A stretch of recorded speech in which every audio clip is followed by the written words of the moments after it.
Senhores doutores patrícios da raça, eu, Renato Kell, fundador da primeira sociedade eugênica da América Latina, declaro aberto o Congresso Brasileiro de Eugenia.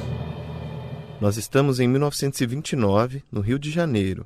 Como você já ouviu, quem está falando é o médico Renato Kell, um dos principais articuladores do movimento eugenista no Brasil. Hoje dá-se-á o caso do dito escritor Lima Barreto. A questão em colóquio é a seguinte: como um cérebro de raça inferior poderia ter produzido tantas obras literárias, romances, crônicas, contos, ensaios e outros que tais, se o privilégio da arte e da boa escrita é das raças superiores?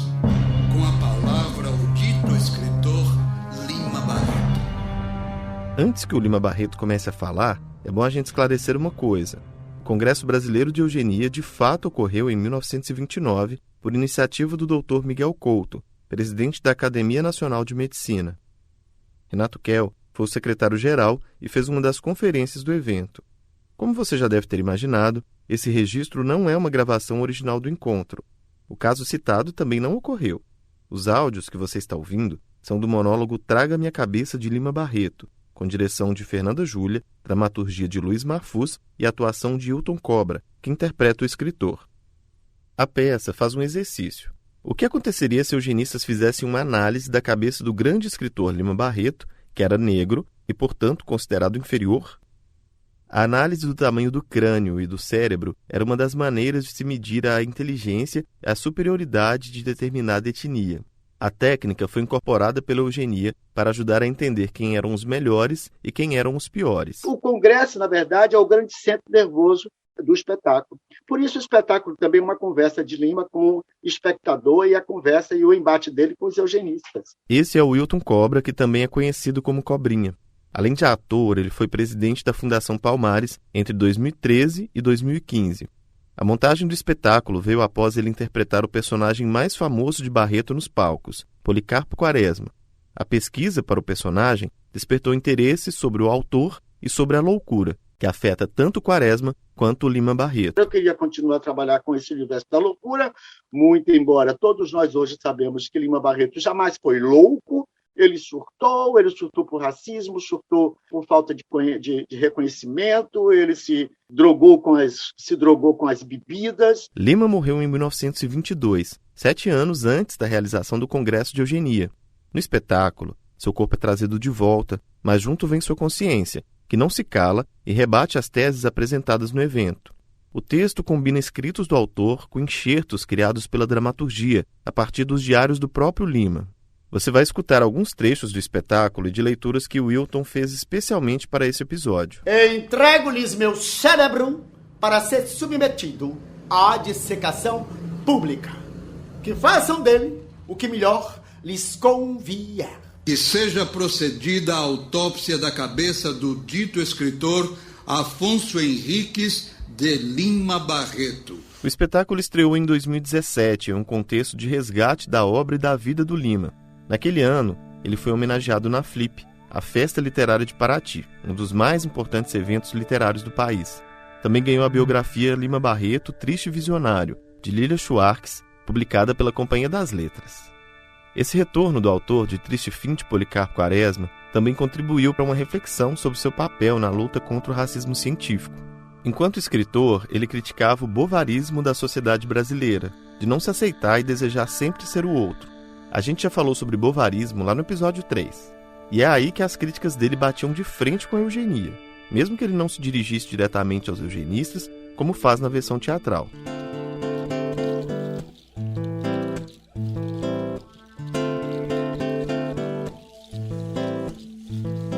No episódio de hoje, nós vamos descobrir como terminou esse embate imaginário entre Lima e os eugenistas e conhecer outras figuras que também ajudaram, ou pelo menos evitaram, que a eugenia no Brasil avançasse ainda mais. O caso do psiquiatra de Lima Barreto e de um antropólogo, que apesar de eugenista, nunca acreditou em diferenças entre as raças. Eu sou Vinícius Luiz e esse é o Pelo Avesso. Nessa primeira temporada, feita em parceria com o jornal O Tempo e apoio do Instituto Serrapilheira, nós estamos revirando histórias da eugenia no Brasil.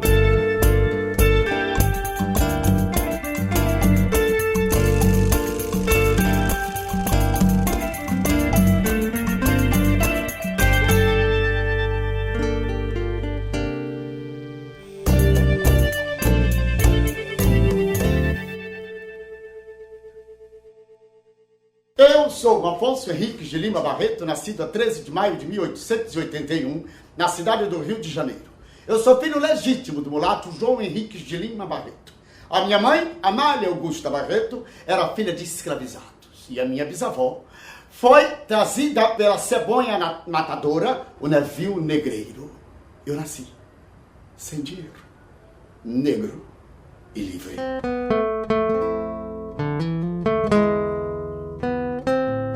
O pequeno Afonso, que mais tarde seria conhecido como Lima Barreto, perdeu a mãe com 6 anos de idade, vítima de tuberculose. Ele completou 7 anos no dia 13 de maio de 1888. Foi naquele mesmo dia que, na ausência do imperador Pedro II, a princesa Isabel assinou a lei que acabava de vez com a escravidão no Brasil. Na escola pública em que estudava, ele ouviu da professora Teresa que o trabalho forçado e sem remuneração estava encerrado no país. Ele, que nasceu livre, comemorou o fato junto dos colegas. Essa história mostra algo peculiar na vida do Lima Barreto. Atualmente é comum que uma criança de 7 anos passe o dia na escola, mas naquela época era algo raro, ainda mais para uma criança negra. No caso dele, seus estudos foram financiados pelo padrinho, o Visconde de Ouro Preto, que era muito próximo de seu pai. Ele teve uma educação bastante diferenciada, se você comparar com a educação da população negra, forra, liberta ou recém-saída da escravidão. Essa é a Lília Schwartz, de quem já falamos aqui no episódio, autora da biografia do Lima Barreto. Além disso, ela é historiadora, antropóloga e professora na Universidade de Princeton e na USP. Depois de concluir a educação básica, o escritor entrou para a Escola Politécnica do Rio para estudar engenharia civil, mas depois de ser reprovado e também porque precisava trabalhar para ajudar a família, abandonou os estudos e assumiu um cargo público no Ministério da Guerra. Mesmo tendo desistido, Lima estudou muito mais que a média dos brancos da época e dos negros, que quase não tinham acesso à educação. E por todos os ambientes em que passou, sempre esteve cercado por brancos. O que fez dele uma pessoa deslocada a vida inteira. Se Lima descobriu muito cedo o significado da palavra liberdade, não tardou para perceber também o sentido de desigualdade, principalmente a racial. Essa percepção marcou profundamente sua obra como jornalista e escritor, iniciada em 1903. O racismo do meio editorial e esse tom de denúncia, que já era observado em seu trabalho jornalístico e em publicações em revistas literárias, dificultaram muito a vida de Lima. Para você ter uma ideia, para publicar o primeiro livro, ele teve que recorrer a uma editora portuguesa, que, em troca da publicação, exigiu que ele abrisse mão dos direitos da obra. Ele fala que quem insiste sobre a questão racial no Brasil é desagradável. Recordações do escrivão Isaías Caminhas saiu em 1909, com duras críticas ao racismo e também atirando na imprensa, que Lima considerava burguesa e antiquada. Filho de uma mulher negra e de um padre branco, Isaías vai para o Rio tentar ser doutor, mas só encontra preconceito e humilhação. As alfinetadas na imprensa fizeram com que o livro fosse detonado. Os críticos diziam que ele trazia muitas histórias pessoais do autor e pouca imaginação. De fato, as situações que Isaías enfrentava nas páginas do livro eram reflexos daquilo que Lima passava na vida real. Em seu diário, ele relata casos em que foi confundido com um menino de recados no emprego. Na verdade, ele ocupava o cargo de amanuense, que era o responsável por organizar documentos e correspondências. E é nessa leva de críticas que Lima dispara contra as teorias importadas de outros países que davam verniz científico ao racismo da sociedade brasileira, caso da eugenia. Então, na minha opinião, Vinícius, ele colocava a crítica à eugenia no mesmo saco do bovarismo, né? Ou seja, como uma fórmula estrangeira que encanta os brasileiros só porque é estrangeira. O primeiro passo é a melhoria, o segundo a purificação, depois vem o extermínio. Milhares de milhões serão dizimados em nome da purificação racial. Mesmo tendo olhar crítico para o racismo, teve momentos em que Lima olhou para si mesmo e teve medo de ser vítima dos estigmas raciais, que ligavam o povo negro a doenças e comportamentos que a sociedade branca condenava. Então, eu fico imaginando o tanto de trauma quando ele é obrigado a dizer para o escrivão, confesso que tem estigmas raciais. Ele estava se referindo à mãe dele, que teve tuberculose, que era considerado um estigma de raças mistas, e ao pai dele, que fora diagnosticado como neurastênico. Só para explicar, neurastenia era um diagnóstico da época para doenças mentais. Neurastenia era um conceito muito vago, cabia qualquer coisa nesse conceito de neurastenia. Quer dizer, a força das teorias do racismo científico era tão forte, tão presente, que afetava... A ponto de uma pessoa negra, que era crítica dessas teorias, ficar com medo que como eram teorias do determinismo racial, não é que o determinismo estivesse se inscrevendo no corpo dele, no corpo negro de Lima Barreto. Até a minha irmã, negra, que quer se livrar do estigma da cor, fica por aí se atirando para qualquer um, cheia de farofa e de beleza. Irmã, olha, tem recato, porque senão a trama dos céus se alarga. Ai, é triste não ser branco. Tomara que ninguém leia isto que eu acabei de escrever. Apesar de bater de frente contra o racismo de seu tempo, Lima encontrou em um notório racista um aliado improvável, Monteiro Lobato. Eu achava que Monteiro Lobato ia sair muito mal numa biografia do Lima Barreto, mas não foi o que aconteceu. Se você escutou nosso terceiro episódio, vai se lembrar que Monteiro Lobato era grande entusiasta da eugenia, tanto que promoveu uma transformação na vida do Jeca Tatu, um de seus personagens mais famosos, a partir de seu contato com o sanitarismo e a eugenia.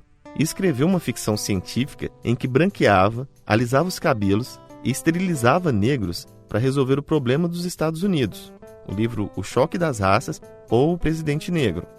Pois bem, Lima até publicou uma crítica sobre o Problema Vital, um livro de crônicas em que Lobato defende a implantação de medidas sanitárias no interior do país. Lima elogia a obra, mas defende que o problema vital seria resolvido com distribuição de terras e não apenas com sanitarismo. Tirando esse episódio, que não faz exatamente uma crítica à obra de Lobato, os dois mantiveram uma relação amistosa, até a morte de Lima. O Lima Barreto, quando está antes das internações, quando ele quebra uma costela, né, por conta de uma bebedeira, né, ele está no hospital, ele manda um conto dele. E o Monteiro Lobato adora o conto. E escreve imediatamente para o Lima dizendo que queria publica o conto. Por ser dono de uma editora, Lobato abre portas que até então estavam fechadas para Lima Barreto. Foi dele a iniciativa de publicar Vida e Morte de M.J. Gonzaga de Sá, livro posterior a Policarpo Quaresma. Ele foi muito mais generoso como editor do que outros editores que são glamourizados, né? Pela crítica, né? As outras editoras não deram bola para o Lima Barreto, tanto que ele teve que publicar os seus outros livros às próprias custas, né? Então, Monteiro Lobato teve uma aposta interessante aí, né? Ninguém sabe se os dois chegaram a se conhecer pessoalmente, afinal um morava em São Paulo e outro no Rio. Existe até uma fofoca de que quando Lima Barreto foi a São Paulo, os dois marcaram de se conhecer, mas como Lima estava muito bêbado, Lobato teria visto a situação e desistido do encontro. Mas é pura especulação. O fato é que os dois seguiram na troca de cartas. Lobato chega a compará-lo com Machado de Assis na tentativa de consolar o amigo por ter sido recusado pela segunda vez em sua tentativa de entrar na Academia Brasileira de Letras. Sim, Lima Barreto foi rejeitado em 1917, depois em 1919 e em 1921 ele até pensa em se candidatar novamente, mas desiste. A frustração com a falta de prestígio literário, como as rejeições da Academia Brasileira de Letras, somadas aos problemas familiares e ao alcoolismo, levaram Lima Barreto a ser internado mais de uma vez no Hospício Nacional de Alienados. De mim para mim, eu tenho certeza de que eu não sou louco. Mas devido ao álcool, a tristeza e as dificuldades da vida material, de quando em quando eu dou sinais de loucura. É nesse período em que Lima fica internado que ele conhece uma figura importante para as políticas de saúde mental da época e que também discordava das teorias do determinismo racial, Juliano Moreira, que a gente vai conhecer melhor depois do intervalo.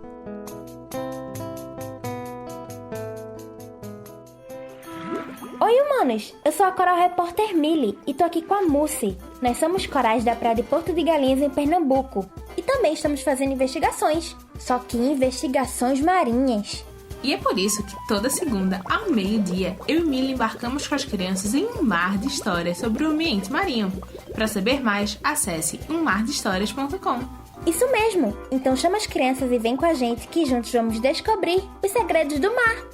Um mar de histórias. O Dr. Juliano Moreira é uma excelente e boa pessoa. E não mete medo aos homens como eu, pois ele os estudou e lhes adivinha as dores. Foi assim que Lima Barreto descreveu o médico Juliano Moreira, diretor do Hospício Nacional de Alienados, onde o escritor ficou internado por 2 vezes, em 1914 e depois entre o fim de 1919 e início de 1920. Lima se impressionou pela bondade do psiquiatra, mas também deve ter se identificado pelo fato de Juliano ser negro como ele. Olha, o Juliano Moreira teve uma trajetória muito excepcional, né? Pensando no Brasil ainda escravista e começo do pós-abolição, né? No sentido de que ele foi um menino. Essa é a Inaê Lopes dos Santos, professora de História da Universidade Federal Fluminense, especialista em História da Escravidão e das Relações Étnico-Raciais nas Américas e autora do livro Juliano Moreira, um médico negro na Fundação da Psiquiatria Brasileira, publicado pela EDUF. Por um lado, ele é a regra, né? Então ele é um menino negro, filho de uma mãe negra livre que trabalhava como empregada doméstica na casa do segundo Barão de Itapuã. Juliano nasceu em Salvador no ano de 1872. E, segundo os registros de batismo, ele era filho de um português com quem ele só foi ter contato quando ele já era um jovem e quando a mãe dele já havia falecido. Então, o Juliano Moreira, ele é filho de uma mãe solo, né, de uma mãe negra solteira. Assim como Lima Barreto, Juliano recebeu a ajuda de uma figura importante para seguir nos estudos. A figura do Barão de Itapuã é uma figura muito forte, ele era um médico importante, um ginecologista importante em Salvador naquele período, e provavelmente foi ele que custeou os estudos do Juliano Moreira em instituições privadas, porque o Juliano Moreira fez, né, o que seria o nosso hoje ensino fundamental em instituições privadas. E logo se mostrou um bom aluno, tanto que entrou cedo para a faculdade. E ele ingressa na Faculdade de Medicina da Bahia muito jovem, com 14 anos, e aí é a excepcionalidade dele, né? Se até hoje os negros são minoria nas escolas de medicina, imagina na época em que ele foi admitido, quando a abolição da escravatura ainda nem tinha sido assinada. Então, o fato, obviamente, dele ingressar na mais prestigiosa faculdade de medicina do país, sendo um jovem negro, com certeza fez com que ele tivesse que ser um rapaz que comprovasse a sua competência o tempo inteiro. E não demora para ele mostrar essa competência. Naquela época, para concluir os estudos de medicina, os alunos precisavam apresentar uma tese. A do Juliano falava sobre a sífilis e ele foi um dos primeiros a levantar a hipótese de que a doença era transmitida por uma bactéria. Isso só foi confirmado anos mais tarde por cientistas alemães. Na mesma tese, ele pôs em xeque um dos consensos científicos da época. E nesse estudo ele chega a se questionar se as raças humanas de fato existiam, e ele critica abertamente as teorias que vinculavam a sífilis às raças específicas, sobretudo a raça negra. Depois de formado, Juliano Moreira vai trabalhar na região do Recôncavo Baiano, onde mostra alinhamento com o higienismo e sanitarismo, duas correntes fortes na época. Ele tenta implantar algumas medidas, mas como as autoridades locais mostravam resistência, ele pede exoneração e volta para Salvador, onde presta concurso para professor da Faculdade de Medicina, onde tinha estudado. E é aí que ele esbarra em um velho conhecido, o racismo. Havia um professor, um dos pouquíssimos professores negros da universidade, que chega a chamá-lo e avisá-lo, ó, esse é um concurso de cartas marcadas. Mas por ter construído boas relações dentro da escola, Juliano ganha o apoio dos estudantes. Boa parte dos estudantes da Faculdade de Medicina acompanham todo o processo do concurso para garantir que o concurso fosse feito com um mínimo de interferências racistas. E acaba que o Juliano Moreira recebe todas as notas máximas, ele é escolhido como, passa no concurso em primeiro lugar, e ele faz um discurso para esses estudantes no qual ele diz que a pele negra dele jamais iria macular nenhuma instituição, enfim. De dentro da Faculdade de Medicina, ele começa a fazer uma série de pesquisas e a participar de congressos internacionais, sobretudo na Alemanha, onde tem contato com estudos modernos sobre psiquiatria. É nessa época que ele entra em um dos principais embates da sua vida acadêmica. Ele tinha sido aluno e agora era colega de Nina Rodrigues, personagem que você conheceu no nosso segundo episódio. Nina era adepto das teorias do determinismo racial. E ao analisar o caso de um rapaz com esquizofrenia, filho de mãe negra brasileira e pai italiano, foi taxativo ao dizer que a doença tinha origem no ramo negro da família. E o Juliano Moreira se coloca abertamente contrário a essa perspectiva, né, que, segundo ele, é reducionista, é não trabalhar com os fatos, não trabalhar com a empiria. E o que ele faz? Ele registra o nome não só do paciente, mas do pai, da família paterna e da cidade, da vila italiana da qual o pai desse rapaz tinha vindo, né? Era originário. Numa das viagens que faz para a Europa, ele resolve ir atrás da história e vai parar na cidadezinha italiana. E quando ele chega lá, era uma vila muito pequena, ele rapidamente encontra a família paterna e ele observa que, dentre os primos de primeiro grau desse rapaz, acho que os 4, 2 tinham um quadro muito semelhante com o dele, e ele tinha mais 2 ou 3 tias que também tinham, enfim, doenças nervosas, como eram chamadas na época, e ele comprova que, na verdade, a questão não é uma questão racial. E ao invés de seguir o caminho que outros cientistas poderiam seguir na época, que seria atribuir os problemas de esquizofrenia como uma característica do povo italiano. Ele não, obviamente, atribui à raça branca, ele não faz o caminho inverso, né, do que o Nina Rodrigues aponta, mas ele justamente desconstrói o pensamento do Nina Rodrigues e, na verdade, desconstrói o próprio racismo científico, na medida em que ele coloca outras questões para tentar descortinar ou criar um histórico dessas doenças, e a raça não é um atributo que defina essas doenças. Em 1902, o médico vai para o Rio de Janeiro acompanhar o velório de um amigo e resolve ficar na então capital federal. Ninguém sabe ao certo por que ele abandona o posto de professor da Faculdade de Medicina da Bahia. Há quem diga que tudo foi por causa de uma decepção amorosa. O que se sabe é que ele abriu uma pequena clínica, mas por indicação de um amigo, foi contratado como diretor do Hospício Nacional de Alienados, a principal instituição psiquiátrica do país. E é lá que ele consegue aplicar mudanças significativas. Ele tira as grades, abole a camisa de força, cria não só os laboratórios, mas também bibliotecas para que os seus pacientes pudessem ler, né? E uma das pessoas que aproveita isso é justamente Lima Barreto, que foi internado 2 vezes no Hospício Nacional. Existe até uma passagem nos Diários de Lima em que ele conta que pediu para ter acesso aos livros da instituição e Juliano Moreira liberou na hora. Então ele coloca também oficinas para que esses doentes, no período que estivessem internados, pudessem ou aprender ou se aperfeiçoar em algum tipo de trabalho, porque ele entendia que parte daquela doença era consequência de uma condição socioeconômica e não um problema efetivo psíquico. Todas essas medidas passaram a ser adotadas em outros manicômios pelo país, ainda que muitos abusos ainda fossem cometidos em instituições do tipo.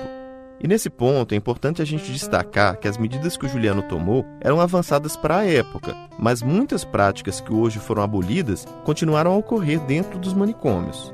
É aí que a gente lembra que, enquanto homem de seu tempo, ele se inseria nos debates científicos da época, e fazia isso dentro das instituições que também eram centros de difusão da eugenia, caso da Liga Brasileira de Higiene Mental, da qual foi presidente de honra.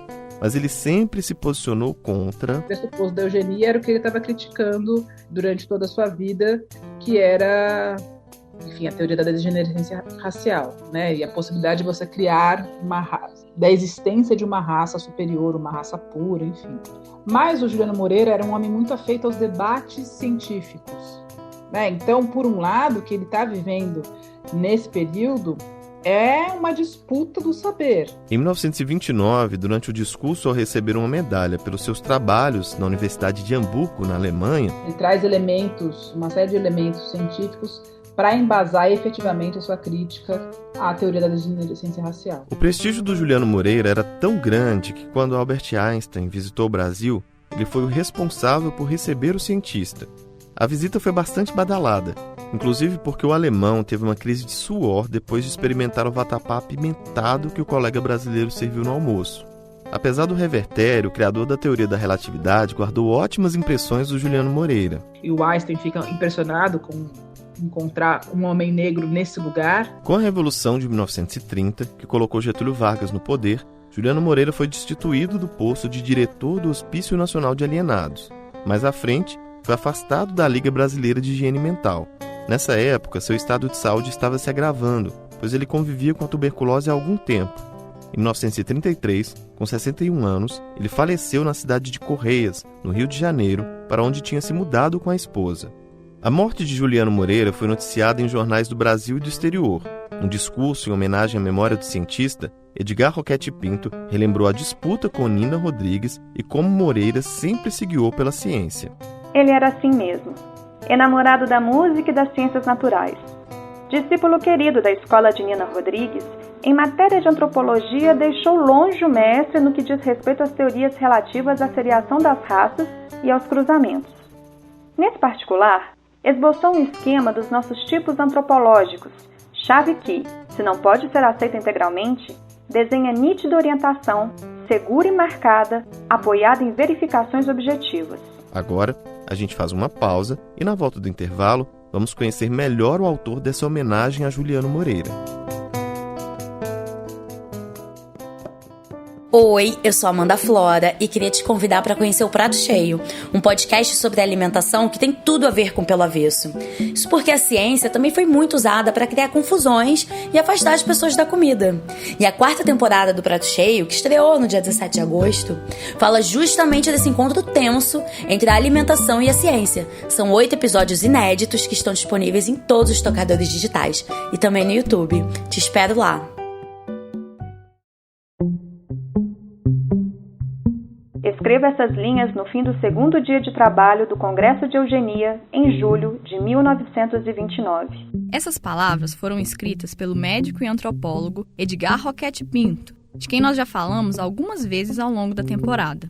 Ele foi o responsável pelas projeções de branqueamento da população brasileira em 2012, apresentadas por João Batista de Lacerda no Congresso Universal das Raças. E também integrou a comissão responsável por avaliar a política de imigração no Brasil, na época da Constituinte de 1934. No início do episódio, nós dissemos que o Congresso Brasileiro de Eugenia foi uma iniciativa de Miguel Couto e que Renato Kell foi o secretário-geral do evento. Já o Roquette Pinto ficou com o cargo de presidente do Congresso. E o relato que a gente ouve aqui é sobre o que aconteceu de fato e não a versão teatral. No correr das discussões sempre acaloradas, gente apaixonada esses Brasis, algumas surpresas têm aparecido. É natural. A eugenia está exatamente na ponte que liga a biologia às questões sociais, à política, à religião, à filosofia e aos preconceitos. De sorte que seria exigir muito um debate em que tanta gente reunida só dissesse coisas absolutamente certas e seguras. Roquette Pinto era um eugenista, mas a abordagem dele em relação à ciência era um pouco diferente da de outras figuras ligadas a esse movimento. Depois, o conceito próprio daquela disciplina não está ainda muito claro no espírito de alguns, mesmo entre melhores. Há pessoas no Congresso para quem eugenia é apenas um nome, em moda, de que se enfeita a velhíssima higiene. Nesse ponto, ele e Renato Kell concordavam. Eles tinham vários consensos entre eles, né? O primeiro era que estudar raça era importante. Eles entendiam que, embora tivesse pontos de vista distintos, raça era uma questão a ser enfrentada, era uma questão a ser estudada. Esse é o Vanderlei Sebastião de Souza, que além de historiador e professor da Unicentro, no Paraná, é autor do livro Em Busca do Brasil, Edgar Roquette Pinto e o Retrato Antropológico Brasileiro, publicado pela FGV Editora. Eu mesmo, no posto sobremodo honroso em que me colocou a confiança pessoal de Miguel Couto, procurei mostrar que é preciso não esquecer nunca, nos trabalhos do Congresso, que a higiene procura melhorar o meio e o indivíduo. A eugenia procura melhorar a estirpe, a raça, a descendência. Ou seja, Roquette Pinto ia além do pensamento sanitarista e higienista. Ele pensava que esses dois eixos precisavam caminhar junto com a eugenia. Porque há doenças da raça, há doenças ou deficiências do germe, e a higiene não vai lá. Mais depressa vai lá a educação, promovendo a seleção artificial da boa semente, facilitando a sua larga propagação e entravando, se não estancando a má. De onde ser a herança biológica o verdadeiro domínio da eugenia? Só que se por um lado Roquette Pinto e Renato Kell entendiam que a eugenia ia além da higiene, por outro, os dois divergiam num ponto fundamental. O que separava eles era qual é o sentido, qual é o significado da raça para a formação dos países. Renato Kell, um clássico eugenista radical, era um arianista, ou seja, qualquer raça que não fosse a branca, para ele era inferior. Num Brasil altamente miscigenado, ele apostava em medidas duras de intervenção para solucionar os supostos problemas raciais do país. Já o Roquette Pinto também entendia que a eugenia tinha um papel importante na formação nacional e no melhoramento das populações. Mas para ele, esses aspectos não deveriam ser baseados em critérios raciais. Um dos sentidos da ciência eugênica seria avançar nas investigações sobre o impacto de doenças genéticas para as futuras gerações. No caso das doenças mentais, por exemplo, era preciso investigar se elas teriam elementos hereditários que pudessem ser transmitidos de geração em geração, de um jeito que fosse possível produzir populações mais saudáveis e fortes. Então, a eugenia teria essa função mais no campo da saúde, mais no campo pensando a formação da nação a partir de elementos vindos da medicina, da genética, do que propriamente de questões raciais. O trabalho apresentado por Roquette Pinto no Congresso de Eugenia, aliás, chamava a atenção para essa divergência. Em notas sobre os tipos antropológicos do Brasil, o antropólogo desconstrói, a partir de uma série de levantamentos e análises sobre a população brasileira, o argumento de que os mestiços eram tipos degenerados. Vamos ouvir alguns trechos. O problema das raças não existe no Brasil. Negros, índios, mestiços ou brancos, todos gozam mais ou menos das mesmas considerações sociais, que só dependem do grau de instrução ou de riqueza. À vista de todos os dados condensados nessa monografia, pode-se concluir que nenhum dos tipos da população brasiliana apresenta qualquer estigma de degeneração antropológica. Ao contrário, as características de todos eles são as melhores que se poderiam desejar. Aos responsáveis pelos destinos deste país, presta, sim, a antropologia um enorme serviço, apresentando-lhes documentos que não devem ser desprezados em benefício de fantasias eróticas desanimadoras. A antropologia prova que o homem, no Brasil, precisa ser educado e não substituído. Ele discorda frontalmente de Renato Kell, afirmando não só que a miscigenação não produzia indivíduos inferiores, como também contribuía para a formação de uma nação saudável. E isso dito uma plateia de eugenistas. Então isso foi impactante naquele contexto. Quer dizer, o presidente do Congresso, uma autoridade no campo da antropologia, um médico respeitado, falar isso no evento teve um impacto forte e ao mesmo tempo encontrou adesão, né? Então, de certa forma, dá para dizer que os eugenistas brasileiros se dividiam em dois grupos. Aqueles mais alinhados a Renato Kell, como Azevedo Amaral, Arthur Neiva e Miguel Couto, que eram contrários à miscigenação. Esse grupo estava mais próximo de uma abordagem radical da ciência e de medidas de eugenia negativa, como esterilização dos supostamente degenerados, políticas duras de imigração e exames pré-nupciais para detectar se casais poderiam ter filhos saudáveis. Na outra vertente, ficavam nomes como o de Álvaro Frois da Fonseca e o de Arthur Ramos, mais próximos de Roquette Pinto e de uma visão positiva sobre a formação do Brasil.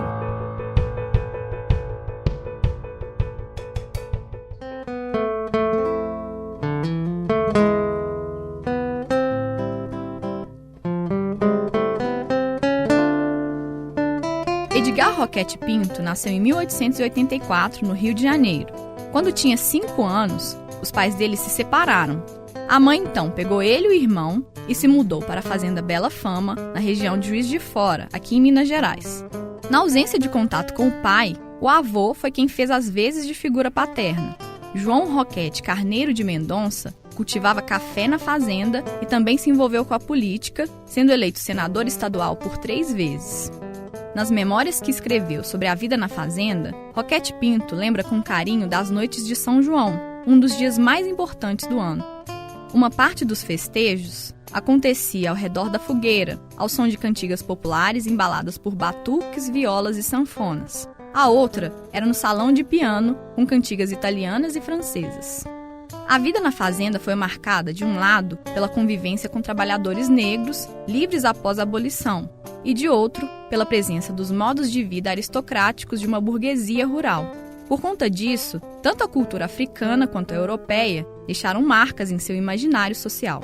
A educação que ele recebeu também foi bastante aristocrática, com aulas de português, francês, italiano, latim, história, geografia, filosofia e teologia, ainda na infância.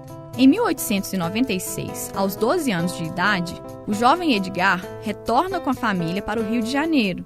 Com a crise na economia cafeeira, o avô decide vender a fazenda e tentar a vida na capital federal. E acaba sobrevivendo em função de um benefício dado a um senador da República, o Alfredo Ellis, que concedeu à família do avô do Roquette Pinto a concessão de um cartório no Rio de Janeiro. Então, a família acaba sobrevivendo na crise do café do final do século XIX em função dessas benesses cedidas pelo senador da República. Isso era muito comum, né? Os favores típicos da Primeira República Brasileira, né? Ou seja, Roquete Pinto é filho de uma elite em decadência que se adequa à classe média urbana em ascensão no Brasil no início do século XX. Alguns anos mais tarde, ele se tornaria médico pela tradicional Faculdade de Medicina do Rio de Janeiro. Às vésperas de se formar, em 1905, ele presta concurso para o cargo de assistente de Antropologia Física e Etnografia do Museu Nacional, instituição onde passaria 30 anos de sua trajetória profissional. Aqui, vale um parêntese para explicar como a antropologia era entendida naquela época.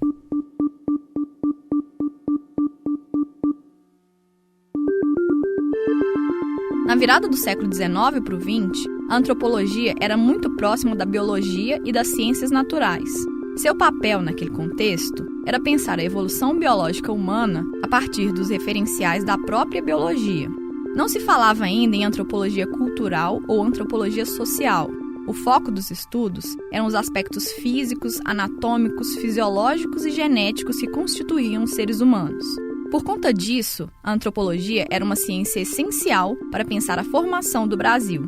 Quem era o povo brasileiro, que raças o constituíam, quais foram os processos de miscigenação e as consequências disso para as características da população. A antropologia física ela oferecia uma série de ferramentas para medir, né, os aspectos físicos e fisiológicos dos seres humanos, permitindo uma classificação racial sobre a população brasileira. E a função do Roquete Pinto dentro do Museu Nacional, nessa cadeira de antropologia, etnografia, era justamente coletar dados sobre a população brasileira. Toda a trajetória dele dentro do museu esteve ligado a esse papel de buscar dados, medidas antropométricas e outros tipos de informações sobre a população de diferentes lugares do país. E para isso ele criou uma rede imensa, né, de cientistas, médicos, naturalistas, viajantes, estudantes de medicina ou até mesmo integrantes do Exército Brasileiro que coletavam dados de soldados, por exemplo, em diferentes regiões do Brasil e encaminhavam para o Museu Nacional para que o Roquete Pinto analisasse esses dados, né? É a partir dessas informações que ele produz o trabalho Notas sobre os Tipos Antropológicos do Brasil, apresentado no Congresso Brasileiro de Eugenia, que era basicamente um grande elogio à formação racial do Brasil e uma negação da raça como um problema nacional. Ele apontava os problemas sociais, problemas de ordem política como fundamentais para entender os problemas do Brasil.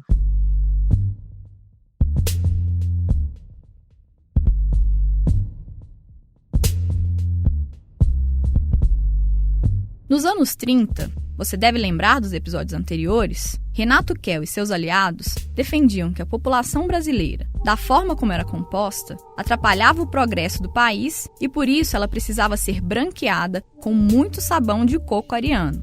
Só que na mesma época vinha ganhando corpo entre os intelectuais um outro discurso. O livro Casa Grande e Senzala, publicado em 1933, foi um dos grandes responsáveis por isso. A obra do sociólogo Gilberto Freire marcou profundamente a cultura brasileira. Ela trazia uma leitura inovadora sobre a formação histórica e antropológica do Brasil, ressaltando a miscigenação racial como algo positivo e o hibridismo cultural do país como uma qualidade do ser brasileiro. O livro mistura linguagem sociológica, histórica e literária para demonstrar a importância do cotidiano, da cultura e do ambiente na formação do povo brasileiro. E Gilberto Freire é considerado um autor paradigmático também, numa certa virada, né, do debate sobre raça para o debate sobre cultura, né? Ele próprio era um filho da Casa Grande, já que vinha de uma família de antigos proprietários de engenhos de açúcar de Pernambuco e por isso tinha uma visão bem elitista do mundo. No final dos anos 1910, ele vai para os Estados Unidos fazer mestrado e chega até a participar de reuniões da Ku Klux Klan, uma organização de supremacistas brancos.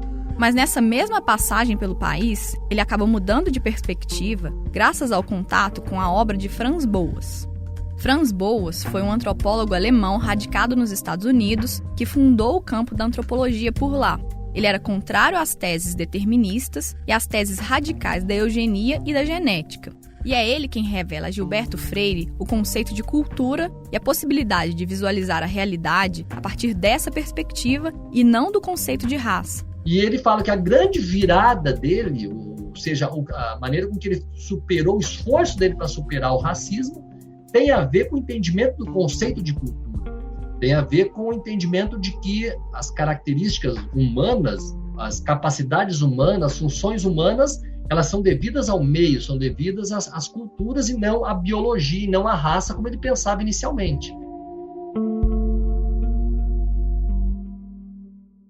Outra influência importante sobre Gilberto Freire foi o próprio Roquete Pinto, citado inclusive no prefácio de Casagrande e Senzala. Do ponto de vista biológico, ele se apoia nos trabalhos do próprio Roquete Pinto para dizer que os estudos antropológicos no Brasil já têm demonstrado, os estudos de antropologia biológica já têm demonstrado que a miscigenação, os mestiços brasileiros, não têm estigmas de degeneração.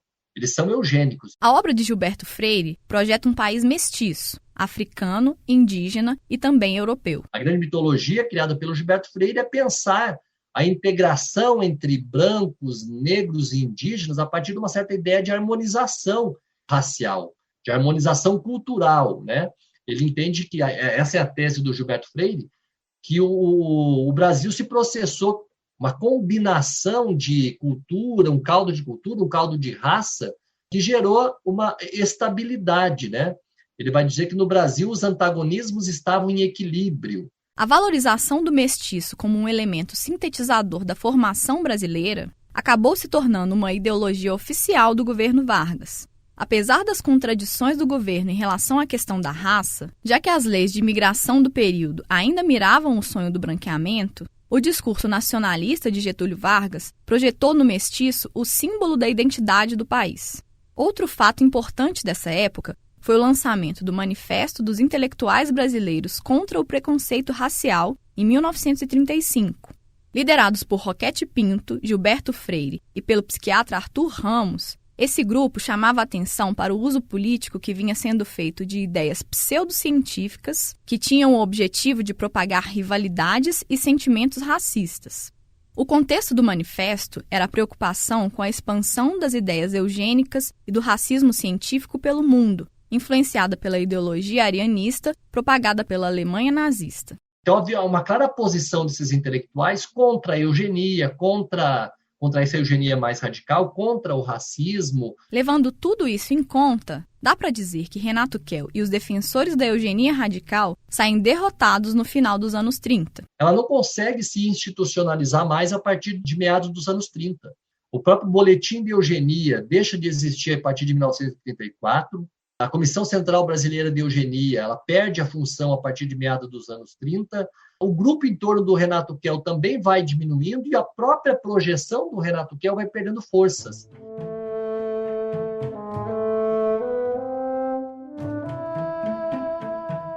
Não é de se estranhar, então, que o Renato Kell não fosse muito com a cara do Roquete Pinto.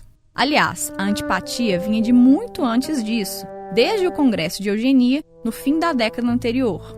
Depois de ter tido suas ideias confrontadas pelo antropólogo, o médico chegou a enviar uma carta para o irmão Vladimir Kell, que também era médico, em que parece ter confidenciado suas mágoas em relação ao que aconteceu no evento. Na resposta, Vladimir diz: Li há poucos dias, não sei se na Ordem ou no Diário Nacional, um artigo do RQ, no qual esse doutor, de tal modo, se desmancha em elogios e gratidões ao ser, que me senti envergonhado. Aliás, não escapa a ninguém que lê os artigos desse autor sobre a questão racial no Brasil e coisas afins, que ele, como negroide, está sempre a batalhar pró-domo sua. O termo negroide e as letras RQ são evidências bastante diretas a Roquete Pinto. Renato Kell se ressentia não só por ter tido suas ideias confrontadas, mas por ter sido relegado ao posto de secretário-geral, já que a Academia Brasileira de Medicina, na figura de Miguel Couto, preferiu Roquete Pinto para o cargo de presidente. Quando o chamam de negroide, os irmãos Kell deixam subentendido que, ao defender a miscigenação e os mestiços do Brasil, ele defendia a própria identidade racial. No livro Diário Secreto, o escritor Humberto de Campos conta que seu amigo Roquete Pinto uma vez confessou com constrangimento que a família dele dizia possuir nas veias sangue negro, herança de uma de suas bisavós, um tipo clássico de mulata brasileira. O próprio Roquete Pinto nunca assumiu assim conscientemente, livremente a sua condição como homem mestiço, né? Por outro lado, ele também nunca negou. Ele também nunca refutou esse passado dele de formação africana, né? Talvez por isso que ele próprio projetasse um país mais estável e homogêneo do ponto de vista racial, porque ele próprio era uma síntese dessa mistura brasileira, né?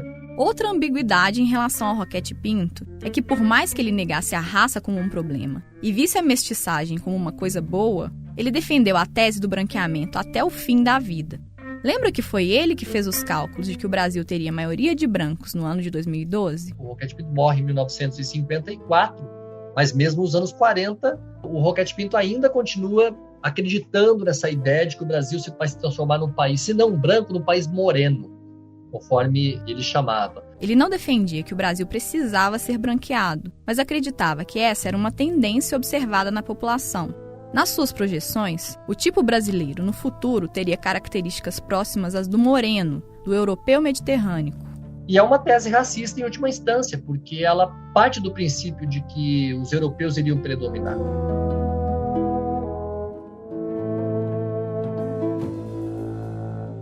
Aqui, é importante fazer mais uma observação, não só em relação ao Roquete Pinto, mas aos intelectuais que celebravam a mestiçagem do Brasil de um modo geral.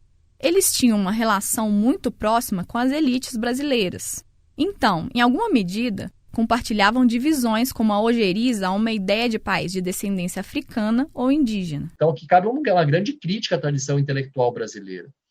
Ao mesmo tempo que ela se posicionava como antirracista, pelo menos parte dela, como no caso do Gilberto Freire, Arthur Ramos e Roquete Pinto, ela também estava dentro do paradigma autoritário e racista, né? Que organizava a estrutura mental, a estrutura moral, que produzia projetos sobre o Brasil. E esses projetos sobre o Brasil sempre acabavam sendo visões eurocêntricas, né? Ou a partir de visões muito eurocêntricas. Outra coisa que cabe dizer é que o Brasil não se torna um país sem problemas raciais a partir da derrota da eugenia negativa e da exaltação à identidade mestiça. Mas essa discussão vai ser feita com mais calma nos próximos episódios. Apesar das ambiguidades, Roquete Pinto foi um grande educador e um grande cientista. Ele fez parte e foi presidente da Associação Brasileira de Educação, fundou, durante o governo Vargas, a Revista Brasileira de Educação e sempre a defendeu como uma ferramenta para a transformação do país. E se o podcast é filho do rádio, dá até para dizer que você está ouvindo um dos netos de Roquete Pinto, já que ele é o pai do rádio no Brasil. Foi o Roquete que fundou, em 1923, a primeira rádio brasileira, a Rádio Sociedade do Rio de Janeiro. Ela tinha justamente o objetivo de divulgar a cultura, a educação e a ciência. Ele sempre procurou inovar nos seus métodos e pontos de vista e introduziu uma série de novas técnicas de pesquisa ao campo da antropologia física e da etnografia no Brasil. Aliás, em 1912, pensa bem, 1912, ele conseguiu fazer a gravação das músicas e cantos dos indígenas Parecis e Nambiquaras, na Serra do Norte. Esses grupos até então viviam isolados e o Roquete chegou até lá junto com a expedição de Cândido Rondon. As gravações foram feitas em cilindros de cera usando um aparelho rudimentar, o fonógrafo portátil. Vamos ouvir um trecho de uma delas. Fonograma 14.605 da coleção do Museu Nacional, copiado no Instituto Nacional do Cinema Educativo. Canto dos Índios Pareci, da Rondônia.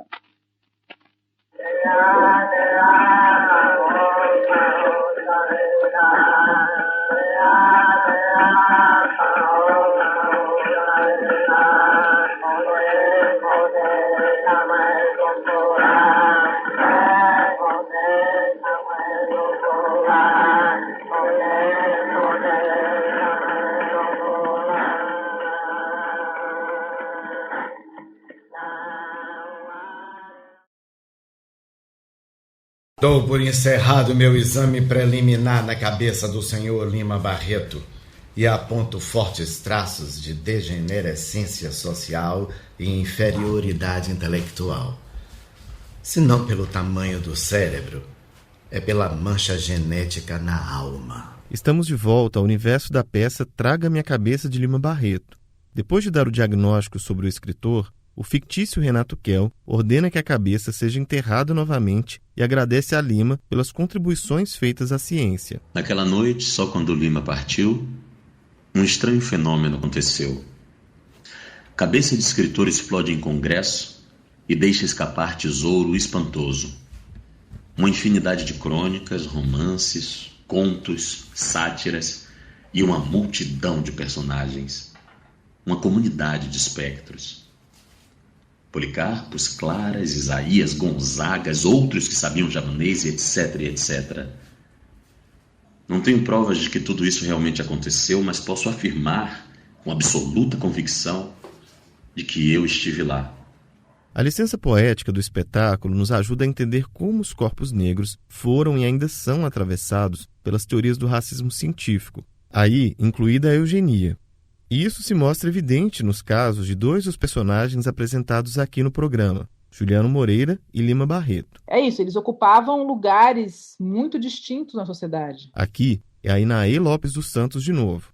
Enquanto Juliano era respeitado e estampava até propaganda de remédios, Lima Barreto teve que lutar para ser publicado e só foi reconhecido como gênio depois da sua morte. O Lima Barreto, ele reagiu... As limitações acabaram, entre aspas, derrotando ele. Enfim, ele não conseguiu o que o Juliano conseguiu, que foi superar todas as barreiras que um homem negro tinha.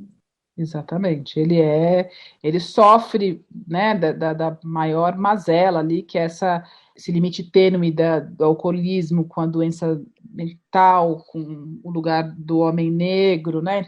Então, assim, o Lima Barreto vai sofrer a pior parte desse projeto. O Juliano Moreira, por questões pontuais, e, enfim, ele consegue sair disso. Mas, enfim, são duas pontas dessa Primeira República. Hoje, os dois mantêm prestígio. Como falamos no início do episódio, Lima foi homenageado na Flip de 2017 e seus livros ganharam novas edições. Juliano Moreira é até hoje considerado o pai da psiquiatria no Brasil e, recentemente, foi homenageado em Doodle, aquela figura que aparece na página inicial do Google. Em 1923, um político brasileiro, cujo nome não convém lembrar, afirmou que na fusão entre duas raças venceria sempre a superior. E que por isso, no Brasil, o negro desapareceria dentro de 70 anos. Já lá se vão quase 100 e nós continuamos aqui, de plantão.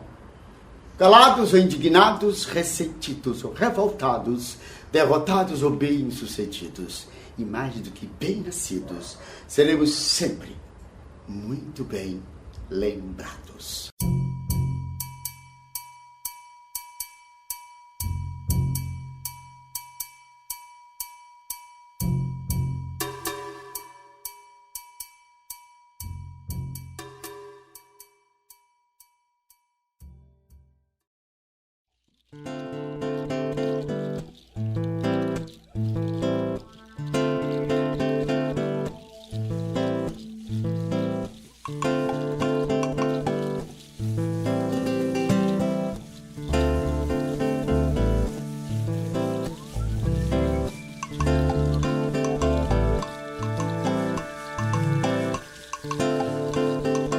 Até esse momento da temporada, a gente viu como a eugenia chegou ao Brasil, como ela tentou se entranhar na vida nacional, as barreiras que encontrou nesse processo e de que forma acabou adaptada à realidade local. Mesmo perdendo prestígio após a Segunda Guerra Mundial, a eugenia encontrou maneiras de se camuflar e aparecer sob novos discursos que, se não ficarmos atentos, podem se fortalecer e causar novos estragos. A gente entra nessa discussão no próximo episódio. Pelo Avesso tem produção e apresentação feitas por mim, Jéssica Almeida. E por mim, Vinícius Luiz. A montagem e a edição foram feitas pela Jéssica. Essa temporada é produzida em parceria com o jornal O Tempo e tem apoio do Instituto Serra Pilheira, que financia a pesquisa e a divulgação científica no Brasil. Uma correção. No episódio anterior, em certo momento, eu disse que o anúncio do concurso de eugenia do Zé Nazário saiu na Folha da Manhã, mas foi no jornal Correio Paulistano. Se você ficou interessado em assistir a peça, basta procurar Traga-me a Cabeça de Lima Barreto no YouTube. Ela está disponível na íntegra por lá. Neste episódio, contamos com locuções de Gabriela Luque e Thiago Dime. A música original de Pelo Avesso é de Herbert Almeida. Nós também usamos trilhas da Blue Dot Sessions. A identidade visual é da Mi Comunicação e Design, com produção de peças de Júlia Araújo. Nós estamos no Twitter e Instagram com @PeloAvessoPod. Segue o nosso perfil e recomenda o Pelo Avesso para os seus amigos. A gente volta daqui a 2 semanas, no dia 20 de outubro. Até lá. Tchau.